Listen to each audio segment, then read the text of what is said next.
Going into driver assist, at the top we've got your intelligent cruise control and adaptive cruise control. Just below we've got more of your safety settings. So as we go through to lane keeping assist, got all of these. Pre-collision assist.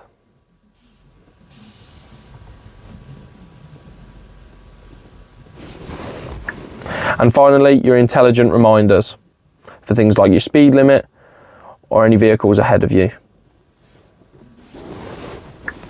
The last thing to do with this would be the camera system that you get. So there's a 540-degree camera and front and rear parking sensors. Putting it into reverse will activate the camera, and from here you can choose your rear view, your front view, rear wheels, and even your front wheels. And then you've got this function just here, and as you press it, it activates the 540-degree mode.